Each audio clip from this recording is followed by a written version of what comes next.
The kind of town that reads you before you ever open your mouth.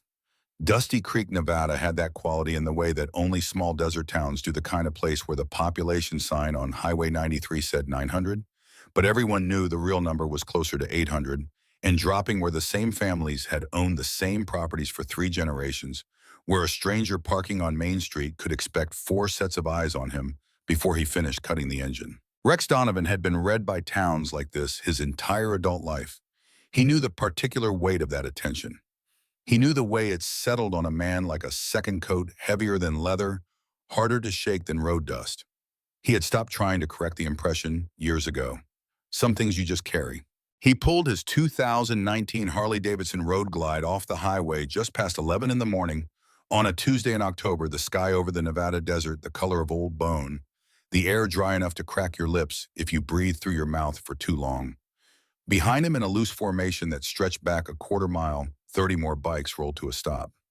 The Iron Wolves rode in clusters of 4 or 5 spread out the way. Experienced riders always travel on open highway, giving each man room to react, room to breathe, room to be. The flash flood had closed the I-93 bridge at mile marker 47 at 6 that morning. A wall of water down from the mountains, the kind that appeared without warning and left without apology, had taken out the eastern approach and deposited 3 feet of red mud across 2 lanes. The State Highway Department estimated 6 hours minimum before a single lane opened. Rex had heard that estimate and doubled it in his head out of habit. He had learned a long time ago that the government's best-case scenario was never the one you should plan around. Dusty Creek was the nearest town with a diner. That was the entire reason they were here. 31 men and their machines on a Tuesday morning in October, stopped by weather and mud, and the particular indifference of the desert toward human schedules. Rex swung off his bike and pulled his helmet. He was 6 feet 2 inches and 220 pounds of what his years on the road had made him, shoulders that had loaded and unloaded, freight and fought and worked, arms sleeved in ink, faded to the color of old bruises by decades of sun. His beard was going gray at the edges. His face had the quality of terrain that had been through weather. He was 54 years old, and he looked it in the way that some men look their age, and you respect them more for it rather than less. The diner was called Silver Spoon. It sat on the corner of Main and Garrett, a low building with a metal roof and a hand-painted sign above the door that someone had repainted recently, the letters in clean dark blue against white. The parking lot was gravel, and the gravel needed replenishing, but the windows were clean. There were 4 other vehicles in the lot: a pickup truck, 2 sedans, and a sun-faded Subaru wagon with a child's drawing taped to the rear window, a house with a yellow sun, the kind that children draw the same everywhere. Rex looked at the drawing for a moment before going inside. The bell above the door announced him, and the 30 men who followed him in waved, some taking booths, some taking the counter, the whole place filling in the particular way that groups of bikers fill small spaces, not aggressively, just completely. The Iron Wolves had been riding together long enough that they moved through civilian spaces with a kind of deliberate awareness. You did not become a nuisance if you could avoid it. You did not make yourself into a problem someone else had to solve. The diner had 8 booths along the window side, a counter with 10 stools, and a kitchen visible through a pass-through. The walls held framed photographs of the Nevada landscape and one old black and white of the main street that showed buildings long since gone. The smell of the place was coffee and bacon grease and something sweet, baking the smell of diners that had been running long enough to have the smell permanently embedded in the walls. Rex took a stool at the far end of the counter. 2 other customers were in the place when they arrived. An older man with the sun-reddened hands of someone who worked land-eating eggs and not looking up. A woman in her 30s with a sleeping infant in a carrier drinking tea and staring out the window, with the particular distant expression of someone who had not slept in several days. Neither of them moved to leave when 31 bikers filled the room. That told Rex something about the town. Not much, but something. The woman behind the counter came out of the kitchen and stood at the pass-through for a moment, taking in the room. It was not alarm on her face. It was not the performed friendliness of someone trying to manage a situation they were frightened by. It was assessment, clean and direct, the face of someone who had been reading rooms for a long time and was simply doing it again. She was somewhere around 40, though she wore it in the way that certain women wear that age, with a quality that made you think she had probably been beautiful at 25 and was more interesting now.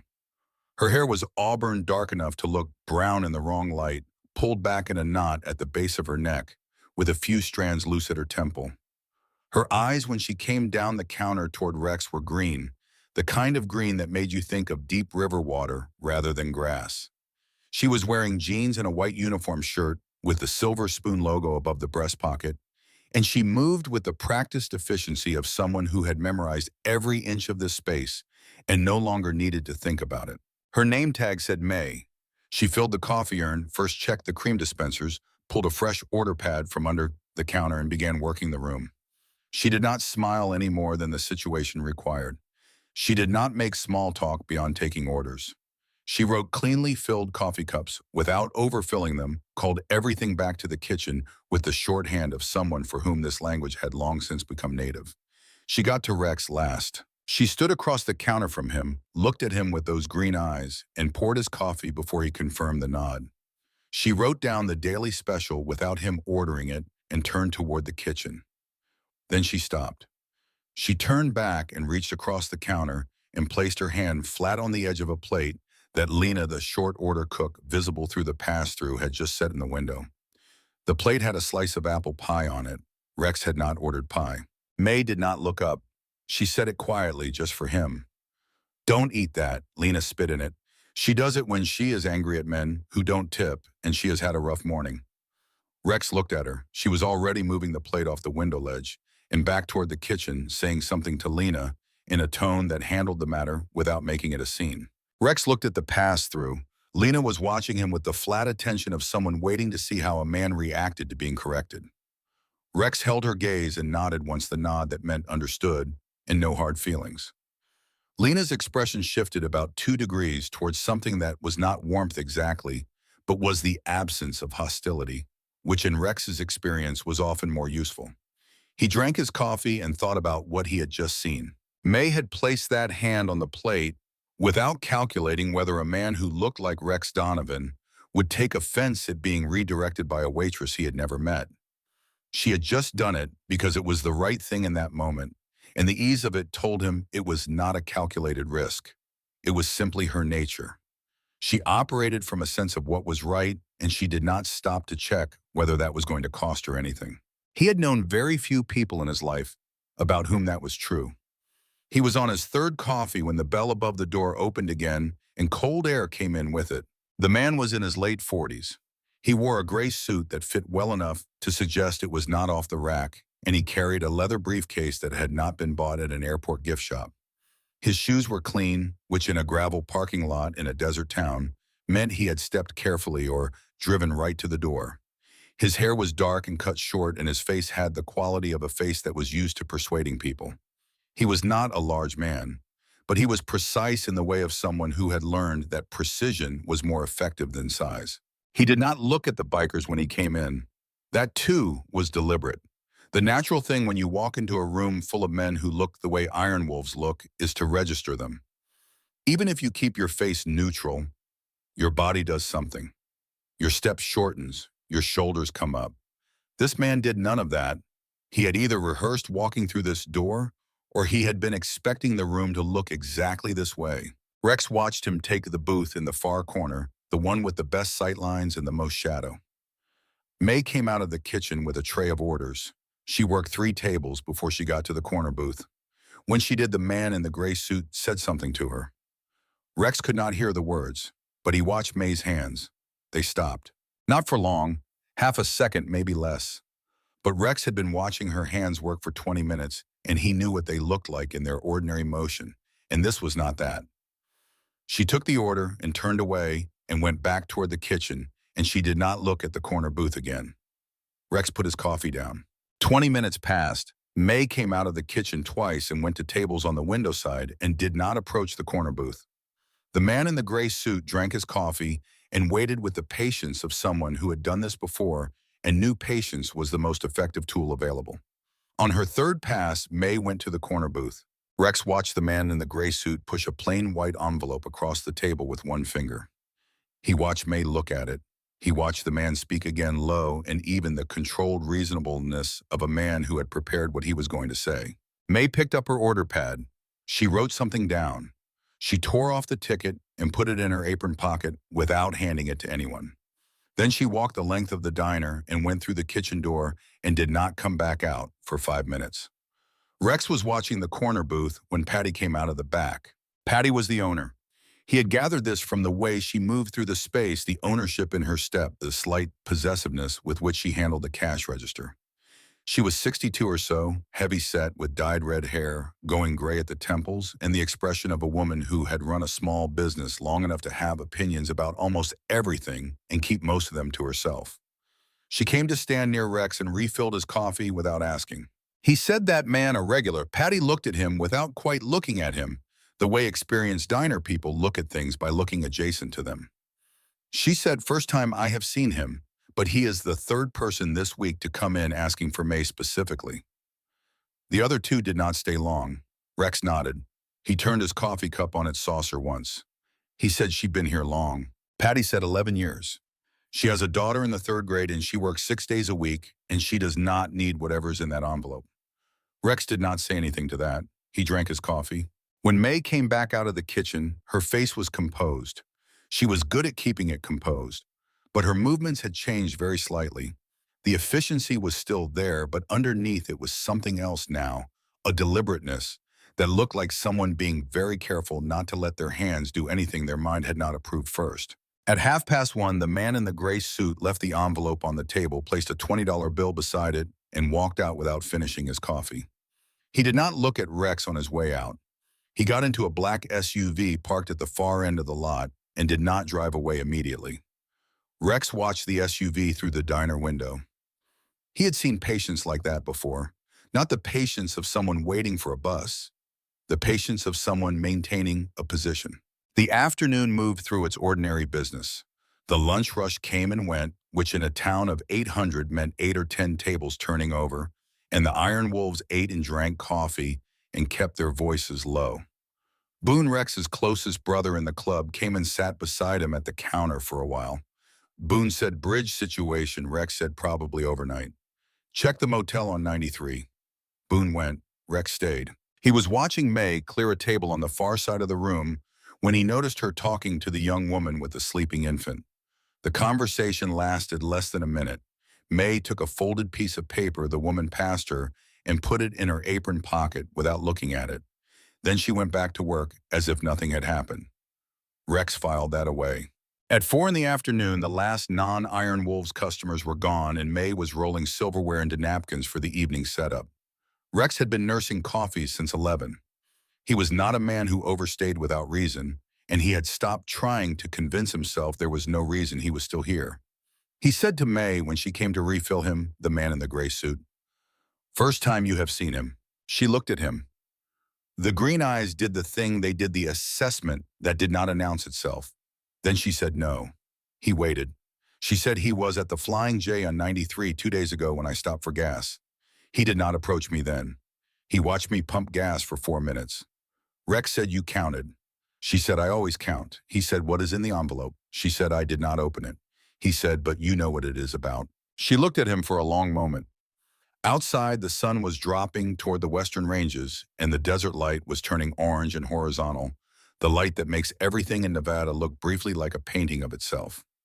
The black SUV was still in the far corner of the lot. May said my husband died 4 years ago. His name was Tommy. People here said it was a car accident. Tommy was a careful driver, and the road he died on was a road he had driven 1,000 times, and there was no weather that night, and they found no mechanical failure. Rex said nothing. She said Tommy knew something about this town and what moved through it. He told me the week before he died that if anything ever happened to him, I should not go to the county sheriff. He said I should find someone the sheriff was afraid of. She set the coffee pot down on the counter and looked at Rex without any particular drama, the way she said everything directly and without performance. She said, I have been waiting 4 years for the right person to walk through that door. Rex looked at her. He looked at his coffee. He looked at the black SUV still sitting in the lot with its engine on. He said, what time does your shift end? She said 6. He said, I will be here. He called Boone. Told him to have 12 men back at the diner by 5:45. No colors displayed, just parked and present. Boone did not ask why. That was one of the things about men who had ridden together long enough. They had learned to trust the instinct of the man they trusted. Rex ate the beef stew when it came. The biscuits were better than they had any right to be.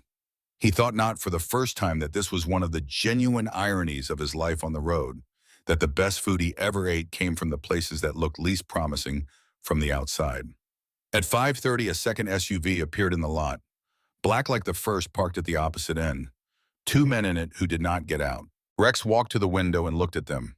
Then he pulled out his phone and sent one word to Boone. Now, by 5:42, there were 13 Iron Wolves parked in the Silver Spoon lot, and the two black SUVs were bracketed between bikes on both sides without anyone having announced that was what was happening. It had simply happened the way things happen when a group of men who know each other well enough are all watching the same situation at the same time. At 6 o'clock, May came out the back door in her coat, carrying a small bag, and her keys, walking with the controlled stride of a woman who was not going to let anything she was feeling show in how she moved. The first SUV pulled forward. Rex stepped out from between two bikes. He said, "She has got somewhere to be tonight." The SUV stopped. The window did not go down. Rex stood in the October evening in the parking lot, and he was not a large statement or a performance of threat. He was just a man standing still in a parking lot, and behind him 13 Iron Wolves sat on their bikes or leaned against them or stood with their coffee cups and did not do anything aggressive and did not move toward anyone. They were simply there, the way a wall is simply there. The first SUV reversed slowly. The second followed. They sat at the far end of the lot, engines running, not leaving, not advancing. May had stopped walking. She was standing beside Rex. She smelled like coffee and dish soap, and something underneath that was simply her, and Rex did not look at her, but he was aware of her the way you are aware of someone who is working very hard not to show how frightened they are and doing a reasonable job of it. She said quietly, "How long before they come back?" He said, "Tonight. They will wait until the lot clears and come back. They have done this before. The way they move tells you that." She was quiet for a moment. The desert wind moved through the lot and lifted a strand of hair across her face, and she pushed it back without looking away from the SUVs. She said, "The sheriff is Tommy's cousin. His name is Mac Briggs. He was at the funeral. He held my hand at the graveside and told me Tommy was the best man he knew and that he was going to look into it personally." She paused. "He never called me again." She turned and looked at Rex, then directly, and underneath the composure she had maintained all day, he could see what had been living just below the surface of it. Not fear exactly, but the thing that exists beneath fear when someone has been carrying something very heavy for a very long time and has finally run out of room to keep carrying it alone. She said, "I have something Tommy left me. A box. I have never shown it to anyone because I did not know who to trust, and I still do not know with certainty if this is the right call. But I have a daughter who is 9 years old, and she has already lost her father, and I am not going to let her lose her mother too while I keep waiting for a moment that never comes." Rex said, "Where's the box?" She said, "Floor of my closet at home, under a loose board." He said, "You have someone who can keep your daughter tonight." She said, "My neighbor June watches her sometimes."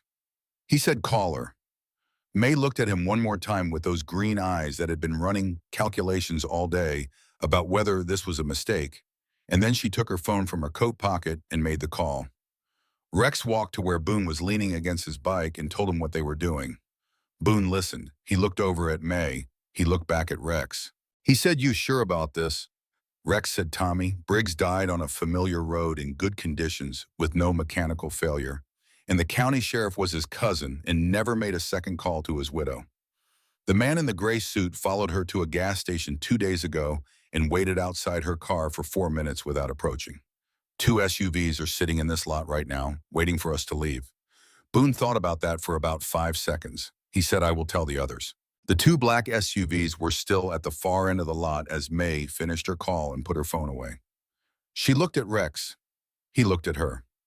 Around them, the desert evening was moving toward dark, and the sky above the western ranges had gone from orange to the deep red that precedes night in the Nevada desert, the red that looks like something has been burning just below the horizon for a long time. May said, "My house is on Cartwright Road, 3 miles north." Rex said, "We will follow you." She walked to the sun-faded Subaru, the one with the child's drawing in the rear window. She unlocked it and got in. The engine turned over on the second try. Rex swung onto the road glide and started it. Around him, one by one, Iron Wolf's engines turned over in the October dark, a sound like a low conversation between machines certain and going somewhere. He rode north on the desert road behind May's taillights and thought about a woman who had been waiting 4 years. He thought about a man named Tommy who had known something and told his wife not to go to the sheriff. He thought about the envelope left on a diner table by a man patient enough to watch someone pump gas for 4 minutes without showing himself. The stars were coming out over the Nevada desert, enormous and unhurried, the way stars always are in places where there is no other light to compete with them. The road ahead was straight, and the Subaru's taillights were two red points in the black. Rex Donovan rode toward them and did not look back. May's house on Cartwright Road was the kind of house that had been cared for by someone who did not have much but understood the difference between letting things go and letting things fall apart. The paint on the front porch was not new, but it had been applied carefully and the edges were clean. The flower beds along the front walk held nothing growing in October, but the soil had been turned recently, and there were small wire cages protecting whatever had been planted there against the desert wind. A child's bicycle leaned against the porch rail, pink with a basket on the front handlebars that held a single plastic flower. Rex stood in the gravel drive and looked at the house for a moment before going in. Boone posted 4 men at the road, 4 more in the trees along the back fence line. The rest went to the motel in shifts, 3 staying within phone range. It was not a military operation, and Rex did not treat it like one. It was simply men who knew how to be present without being a problem, which was a skill that took years to learn and looked effortless once you had it. Inside, the house smelled like a child lived there. Crayons and laundry and something baked earlier in the day. The living room had a couch with a quilt thrown over the back and a small television and drawings taped to the wall beside the hallway, a row of them at a height that told you a 9-year-old had put them there herself. Rex looked at the drawings. Houses, mostly with yellow suns and green trees, the universal language of a child who wanted the world to look a certain way. May went directly to the hallway closet. She moved the coats aside, pushed a plastic bin out of the way, and knelt on the floor. She worked one hand along the baseboard and pressed, and a section of flooring lifted. She reached down and brought out a metal box flat and about the size of a hardcover book, the kind with a simple latch and no lock. She carried it to the kitchen table and set it down and stood back from it slightly, the way you stand back from something that has been charged for a long time. Rex sat down across from it. Boone stood in the doorway between kitchen and living room, with his arms crossed and his face doing nothing in particular. May said, "I have not opened this since the night Tommy gave it to me. He came home that Wednesday, a week before he died, and he was different. Not frightened. Tommy was not a frightened man, but he was deliberate in a way he usually was not. He made dinner. He helped Della with her homework. He waited until she was asleep, and then he brought this out from his truck, and he put it on this table, and he sat where you are sitting right now." Rex looked at the empty chair beneath him. May said, "He told me that if anything happened to him, I should not go to Mac. He said Mac had been making choices for years that Tommy had been pretending not to know about, and that he could not pretend anymore. He said there were things moving through Dusty Creek that had no business moving through it. He said he had documentation. He said the box had a copy of everything, and that there was another copy with someone he trusted who would know when to use it." She put both hands flat on the table on either side of the box, not touching it, just framing it. She said, "I asked him what kind of things. He said the kind that make everything else make sense. The break-ins that never got properly investigated. The women who passed through town and were gone before anyone wrote their names down. The trucks that ran through on state roads at 2 in the morning and never stopped for fuel." Rex said, "Open it." May unlatched it and lifted the lid. Inside was a USB drive in a small plastic case, a folded set of papers with soft edges from handling, and a photograph. Rex looked at the photograph first. It showed 2 men standing beside a truck at a fuel depot taken from a distance through a windshield. On the left, a man in a flannel shirt and work boots whose face Rex did not recognize. On the right, in a gray suit that looked exactly like the suit that had been sitting in the corner booth of Silver Spoon that afternoon, Henderson. Rex set the photograph down. He picked up the folded papers and opened them carefully. Financial records, account numbers, and transfer amounts, and dates going back 3 years. Some amounts were small enough to be anything. Some were not small at all. Boone came and looked over Rex's shoulder without touching the papers. Rex said this is what Tommy put together. May said he was methodical. He worked in county records for 9 years. He knew how to read documents, and he knew what did not fit. Rex refolded the papers. He held the USB drive and looked at it. Then he said the thing that had been sitting behind his eyes since she told him about the sheriff in the parking lot. He said it without approach because there was no useful way to come at it slowly. He said, "Why you specifically? They have been watching you for 4 years. A man with Tommy's documentation could have been watched for what he knew. But Tommy is gone, and they are still here watching you. So what do they believe you have that the box alone does not explain?" May was quiet. She was looking at the box, and Rex watched her face do the thing that happens just before a decision, the moment when someone who has been holding something very tightly finally assesses whether the person in front of them is worth opening their hand for. She said 6 years before I met Tommy, before I came to Dusty Creek, before any of this. She stopped. She said I was 22. I was working in Elko. Night shift at a motel on Route 80. A woman came in one evening and offered me a better job through a placement agency. She showed me documents. Everything looked real. I was 22 and I needed the money and I said yes. Rex was still. May said the placement agency was not real. I found that out 3 days later in a truck on Route 93 with 4 other women I had never met heading toward a warehouse outside of Wells. She looked at him then. She said it the way she had been saying difficult things all day, with the flat precision of someone who had learned that emotion was a luxury and information was the only currency that mattered in moments like this. She said they sold me too. I was in that warehouse for 11 days. On the 12th day, a delivery driver left a side door unsecured, and I walked out at 3 in the morning, and I walked 9 miles to the first truck stop, and I did not stop moving for 6 months. I changed my name. I changed everything. I ended up in Dusty Creek because it was small and off the main routes, and I thought nobody would look for me here. She paused. She said Tommy found me on Route 93 on a November night 2 years after I arrived. I had a flat tire and no spare, and it was 14 degrees. He pulled over and changed the tire and drove me home and never asked me a single thing about myself that I was not ready to offer. We were married 8 months later. Rex let that settle. He said he knew. She said I told him on our wedding night. Everything. He held my hand through all of it, and when I was done, he was quiet for a long time, and then he said they will never come near you again. That was Tommy. He did not make promises lightly. Rex looked at the USB drive in his hand. He said, and then he found out the same network was running routes through Dusty Creek. May said yes, about 8 months before he died. He recognized the pattern in the county transit records. Trucks registered to a man named Gary Pruitt running on state roads at 2 in the morning. He started pulling threads, and the threads led to Henderson, and Henderson's name appeared in financial records connected to the original operation in Elko. She said the same network, different name, different location. 6 years later, and it was still running. Rex put the USB drive down on the table very carefully.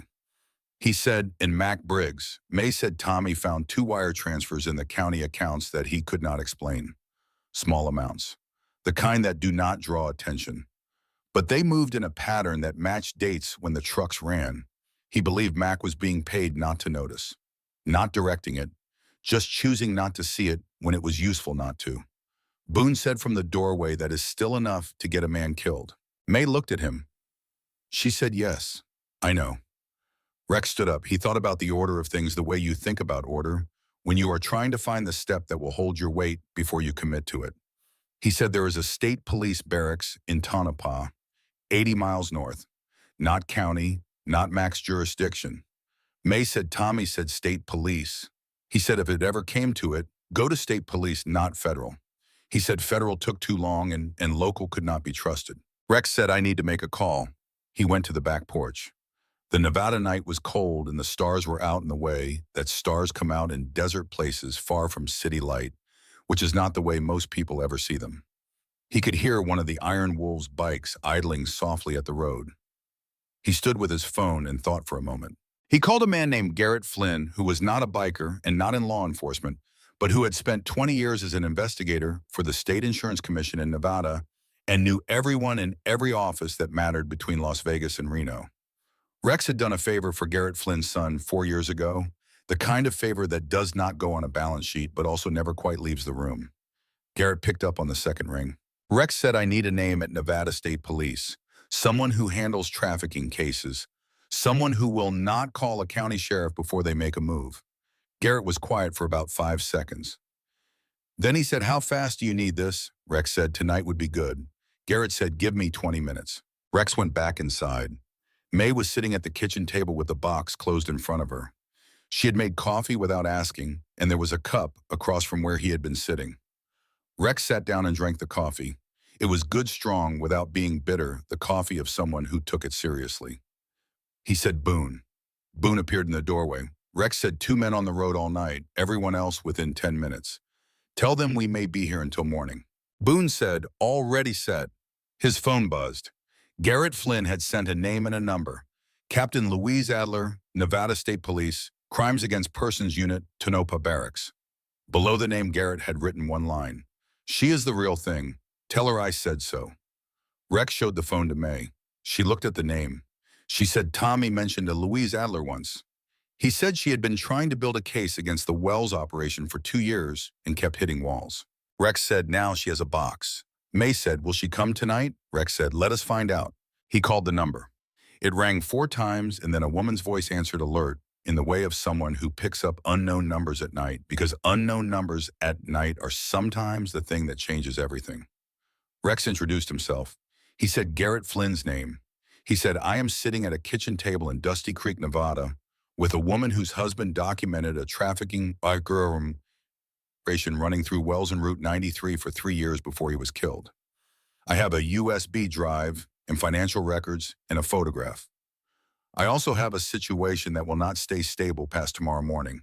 Silence on the other end that was not hesitation. It was the silence of someone processing information at speed. Captain Adler said, is the woman safe right now? Rex said, yes. She said, are you law enforcement? He said, no. She said, what are you? He thought about that for a moment. He said, I am the most dangerous-looking man she decided to trust. Her husband told her to find someone the sheriff was afraid of. Another silence. Then Captain Adler said, I will be in Dusty Creek by 6 in the morning. Do not let that USB leave that house, and do not let anyone else know I am coming. Rex said, understood. She said, make sure she gets through the night. Rex said, that is already handled. He hung up. He put the phone on the table. He looked at May and said 6 in the morning. May let out a breath that she appeared to have been holding for some time. It was not dramatic. It was just a breath, slow and long, and when it was done, she sat up slightly straighter. She said there is one more thing. She reached into her coat pocket and removed a second USB drive in a plain black case with a strip of white tape on it. Written on the tape in small, careful handwriting was a single name, June. She put it on the table beside the first one. She said the neighbor who watches Della. Her name is June Cross. She is 71 years old and she has lived on this road for 40 years. And she was the first person in Dusty Creek who was kind to me when I arrived. Tommy trusted her completely.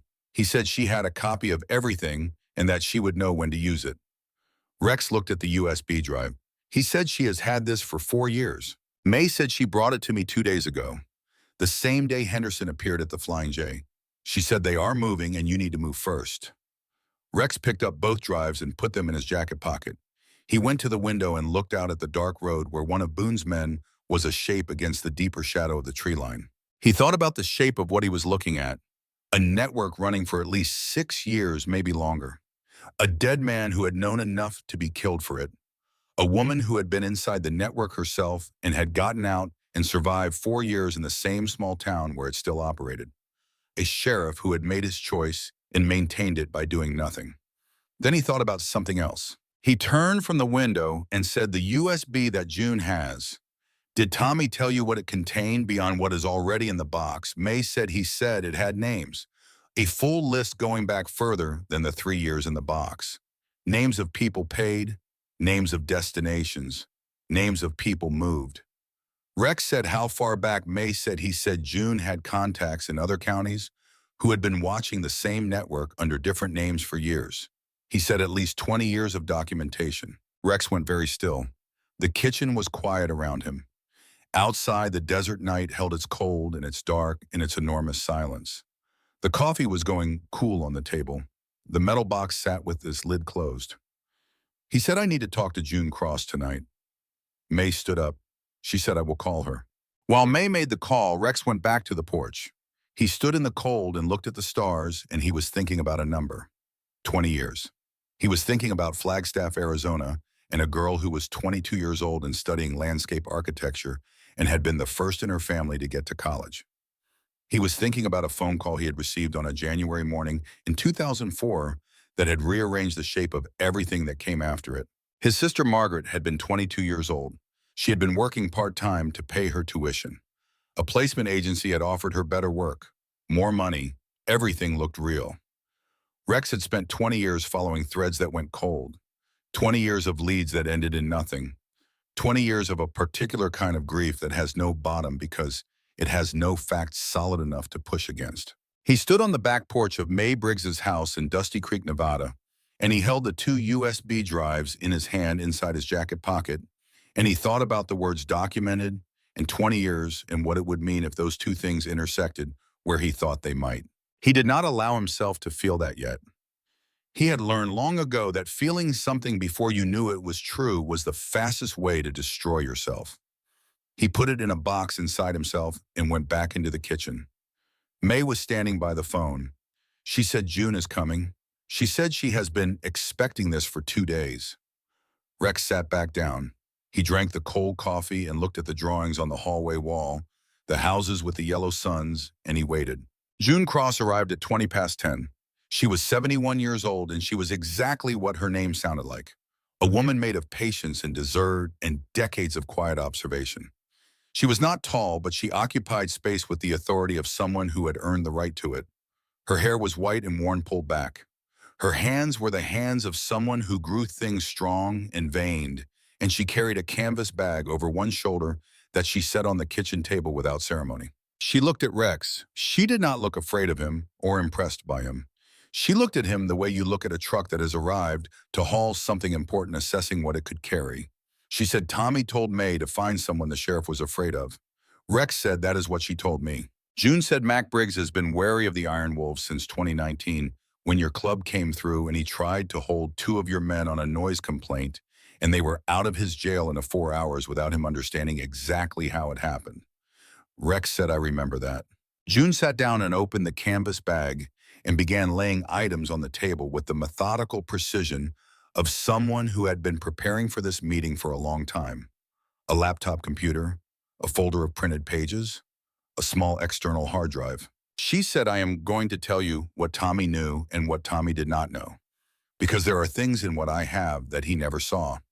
She opened the laptop. She said, I have been watching this network since 2007. Not because I went looking for it, because it passed through my property line on Route 11 3 times in 2007, and I wrote down the license plates, and then I ran the plates myself because I had a friend in county records before Tommy worked there, and what I found did not add up to agricultural equipment. She plugged in the external hard drive. She said, I have 17 years of documentation, license plates, dates, financial transfers traced through property records, names. She looked at Rex when she said the next part. She said in 2004, the operation was running routes through Arizona. Flagstaff was a transfer point. I have records from that period. Rex did not move. June looked at him steadily. She said, is there a name you want me to search? Rex said Donovan. Margaret Donovan. Flagstaff. January 2004. June opened a file on the laptop. She typed. She waited. The screen faced away from Rex and he could not see it from where he sat. He watched June's face instead. He watched it do something careful and controlled the expression of a woman who had looked at difficult things for 17 years and had learned to hold her face steady when they were especially so. She turned the laptop to face him. Rex looked at the screen. He sat with what was on it for a long time, long enough that Boone from the doorway said his name once quietly. Rex did not respond. He was reading. When he looked up, his face was the face of a man who has had something confirmed that he has both dreaded and needed to know for 20 years, and the dread and the need were so knotted together that he could not yet tell where one ended and the other began. He said she went through wells. June said yes. In March of 2004, I am sorry. I am sorry I did not have the tools to act on this sooner. I am sorry that documenting something and being able to stop it are not the same thing, and that it took this long to find someone who could do both. Rex closed his eyes for a moment. Just a moment. Then he opened them, and he was back in the room, back in the kitchen of a dead man's house in the Nevada desert, and there was work still to be done. He said to May, Captain Adler, at 6 in the morning. May said yes. He said to June, can you be here at 6? June said, I will be here at 5:30. Rex put both hands flat on the table. He looked at the laptop and the external drive and the folder of pages and the metal box and the 2 USB drives in his jacket pocket. He looked at all of it, and he thought about 20 years of cold leads, and he thought about a dead man who had been careful and methodical and had loved his wife enough to die for what he knew. He thought about how close everything had come to not happening. A bridge closed by a flash flood, 31 men looking for coffee, a woman who put her hand on a plate without calculating the cost. He thought about how many inches of margin there are in a life and how you never know when you are living inside one of those inches until you are already past it. He said we hold until morning.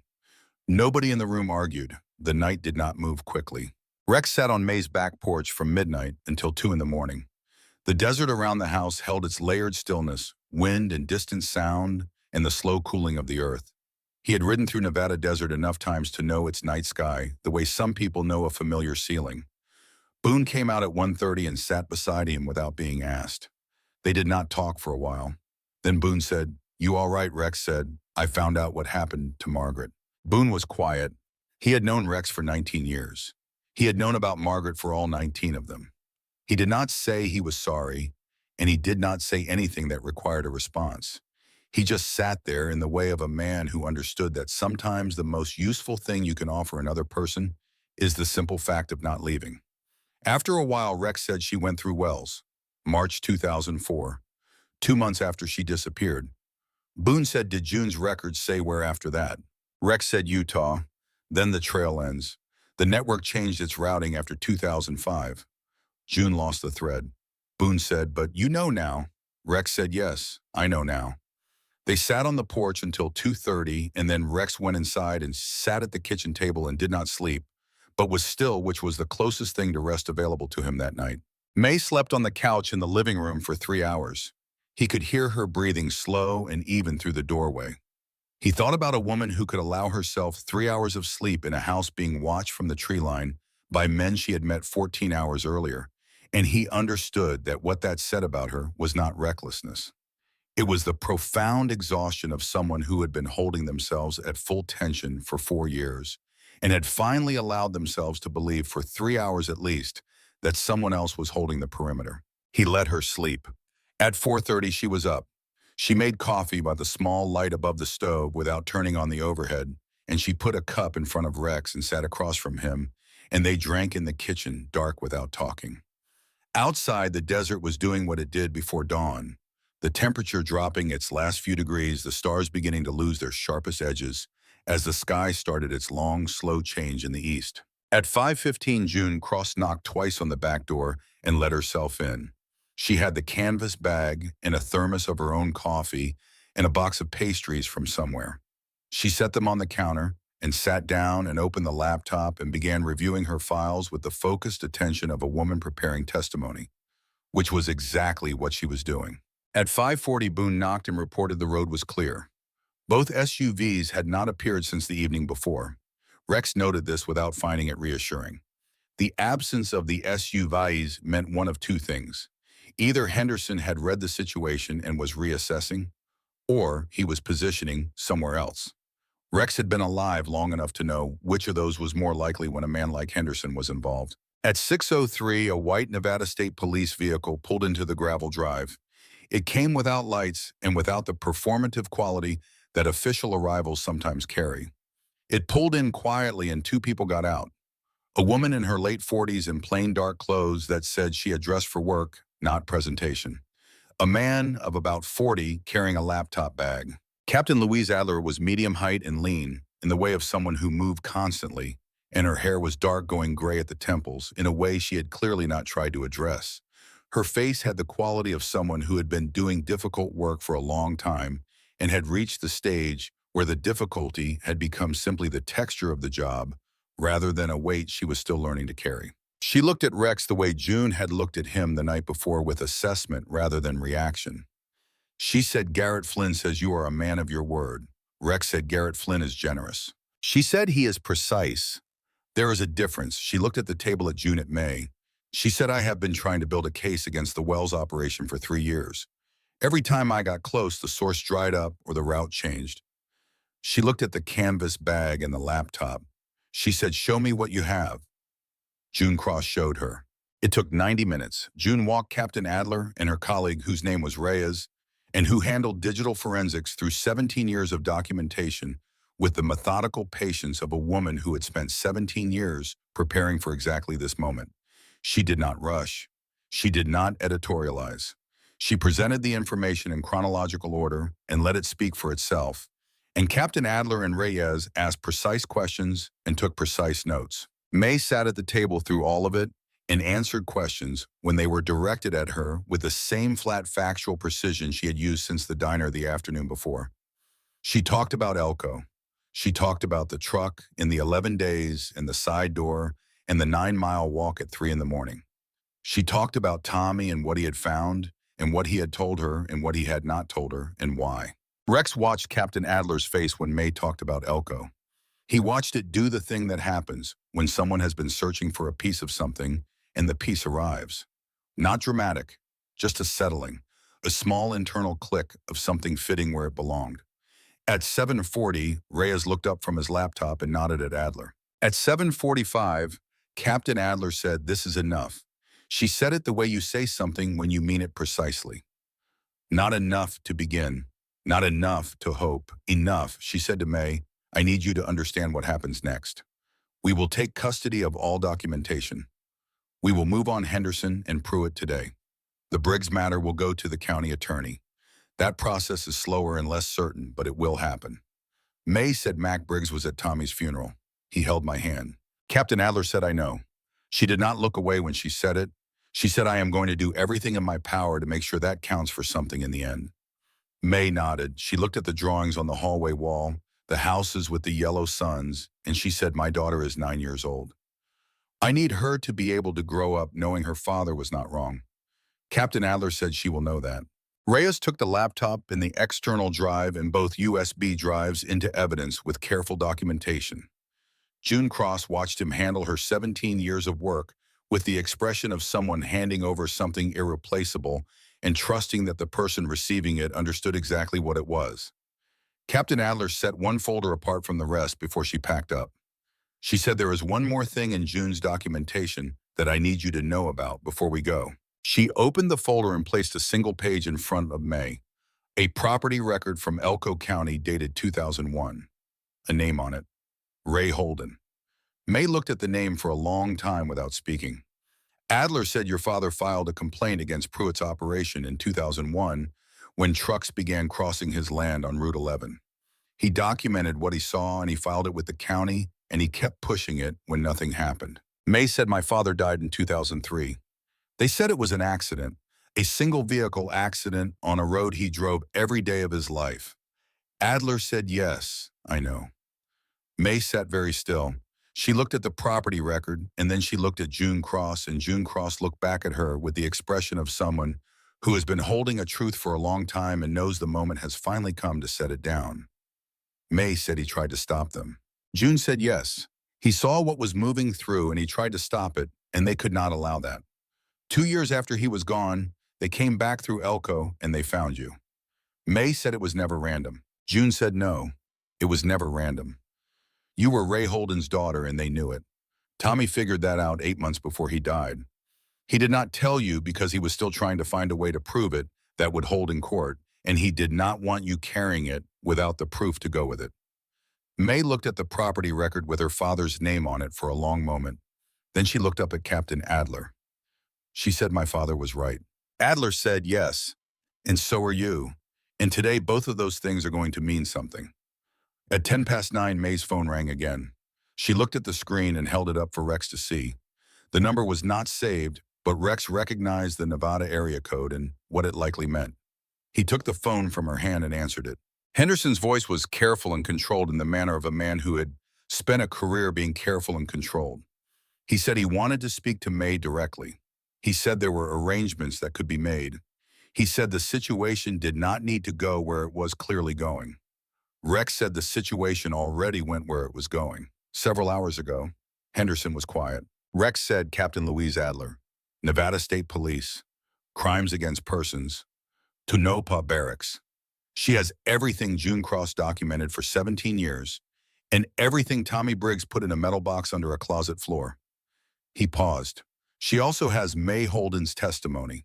All of it, starting from Elko in 2018 and going back to what your network did to Ray Holden in 2003. The line was silent long enough that Rex thought Henderson had disconnected. Then Henderson said, "Who are you?" Rex said, "I am the most dangerous-looking man she trusted. You should have read the room better yesterday when you were sitting in that corner booth." He ended the call. He looked at May. He said, "Adler needs to know he made contact." He called it in. Adler's response came back in under 3 minutes. Henderson was already under mobile surveillance at the Flying J on 93. The attempted call had confirmed his location and state of mind. She had what she needed. 41 minutes later, Captain Adler sent a single text. Henderson in custody. Flying J on 93. Pruitt taken at warehouse on Route 11. It is done. May sat down. She sat down the way someone sits when a weight they have been carrying for 4 years is lifted suddenly, and their body has not yet adjusted to the different physics of existing without it. She sat and she put both hands on the kitchen table and she looked at them. June Cross placed her hand over May's and left it there without saying anything. Rex stood by the window and watched Boone at the road, who was looking up toward the house with the expression Rex had learned to read over 19 years of riding together, the expression of a man who knows when something is definitively over. Boone found Rex on the back porch at noon. He said, "Bridge has been open since this morning. Most of the club is ready when you say the word." Rex said, "Give me until after lunch." Boone looked at him the way he had been looking at Rex for 19 years, the look of a man who understood that sometimes Rex needed a minute and sometimes he needed longer, and the job was knowing which was which. He said, "Take your time." Then he went and told the others to find something to eat and come back in 2 hours. The day that Henderson was taken into custody, 12 people walked into Silver Spoon Diner and sat down without being called. Not because May had organized anything, not because anyone sent a message. They simply came. Neighbors who had looked away for 4 years. The woman from the post office who had stopped asking how May was doing sometime around year 2. The man from the feed store who had been Tommy's friend before it became easier not to be. They sat in the booths and at the counter, and May served them coffee, and nobody said very much, and that was the point. Saying very much would have required acknowledging what the silence had cost over 4 years, and nobody in that room was ready to do that fully yet. The coffee was enough. It was a beginning. Patty stood behind the counter and watched it happen and did not try to make it into anything it was not. She just kept the coffee coming and let the room be what it was trying to become. Mac Briggs drove past the diner at 2 in the afternoon. He slowed. He looked through the window at May, behind the counter, at the 12 people in the booths, at Rex Donovan, sitting at the far end of the counter with a coffee cup. He sat in his cruiser for a long moment with the engine running. Then he drove away. He did not go back to the office. He went home and he sat at his own kitchen table, and according to what came out in the county attorney's process 3 months later, he wrote out a full account of every choice he had made and every call he had not returned, and every morning he had decided not to see what was in front of him. He signed it and dated it and put it in an envelope and drove it to the county attorney's office himself the following morning. It was not enough to undo what it had cost, but it was the only thing left that was honest, and he did it, which was the one small true thing in a long record of convenient blindness. Rex finished his coffee and went out to the bikes. The Iron Wolves were lined up on Cartwright Road in the October sun engines off a long, quiet row of machines and men. Rex counted them without meaning to. 29 at the road, Harlan and Dutch already at the highway, 31 accounted for. He swung onto the road glide. He sat for a moment before starting the engine. He thought about Margaret. He thought about what June's files had shown him, what the screen had held when she turned the laptop toward him. He thought about the fact that he now knew something he had not known for 20 years, and that the knowing was not relief exactly, and was not peace exactly, but was something that had not been available to him before. It was the end of a particular kind of not knowing. The solid floor at the bottom of something he had been falling through for 2 decades. It did not bring her back. Nothing would bring her back. But he knew what had happened, and he knew the name of the network that had done it, and that network was, as of this morning, being dismantled across multiple counties by a woman in Tonopah who was the real thing and had 17 years of documentation to work with. That was not justice in any complete sense. Rex was too old and too honest to pretend otherwise.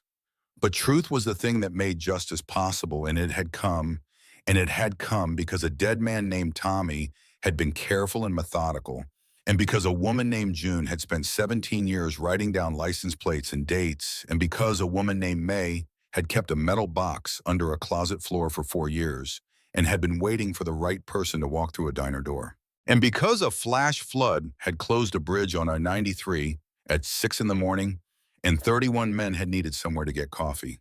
He started the engine. Boone pulled up beside him. He said, "You good?" Rex said, "Yeah." They rode north on Cartwright Road toward the highway. The desert spread out on both sides in its during honest way. Rex rode in and let the road do what roads do, which is empty. You're ahead of everything that is not the immediate fact of moving forward, and for the first time in a long time, that emptiness did not have something underneath it pushing back up. It was just empty, clean.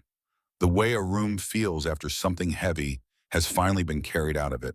He was 40 miles north of Dusty Creek when his phone buzzed in his jacket pocket. He pulled to the shoulder and stopped and took it out. A text from Captain Adler. She identified Henderson in the formal interview. Full confirmation. The network goes back 22 years across 4 states. We have everything we need. Rex sat on the shoulder of Route 93 with the Nevada desert around him and read those words twice. 22 years. He put the phone away.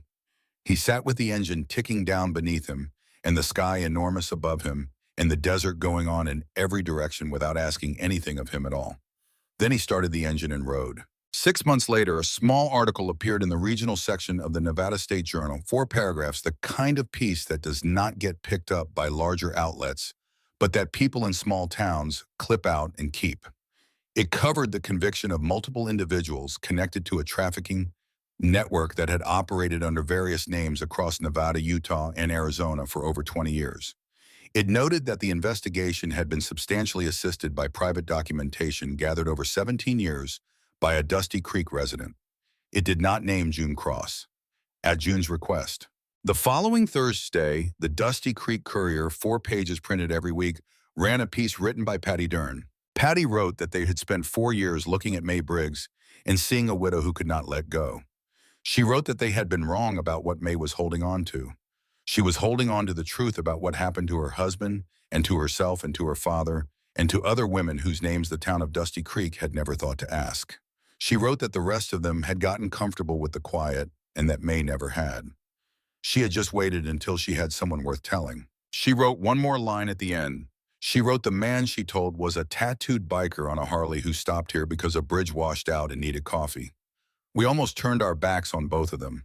We should think about that for a long time. Gloria Hensley at the county library filed the issue in the October folder and noted in the index that it was worth finding. Rex Donovan read the piece on a Thursday evening in his apartment in Reno. He had a cup of coffee and the particular quiet of a room that no longer had something underneath its silence. He read it once. Then he sat for a while. His phone buzzed on the table, a text from a number saved in his contacts under a name he had added on a Tuesday in October in a gravel driveway on Cartwright Road in Dusty Creek, Nevada. It said, "Coffee is ready if you are passing through." Then a second line, "Della wants to show you the horse she drew. She says it is better than the houses." Rex looked at the message. He looked at the window. He looked back at the message. He typed, "I can be there Friday." He set the phone down and drank his coffee in the quiet of his apartment, and outside the city carried on in its large and various way. And Rex sat in his particular window and thought about a 9-year-old girl who said that still counts and meant it, and about a woman who operated from a sense of what was right without calculating the cost first, and about a man named Tommy who had loved his wife enough to die for what he knew and had trusted that someone would eventually come along to finish what he started. He started the engine on Friday morning before the sun was fully up. The road south from Reno to Dusty Creek was 3 hours and 40 minutes of straight Nevada highway, the kind of road that clears your head without asking your permission. The desert came up on both sides as he left the city behind, wide and honest and patient.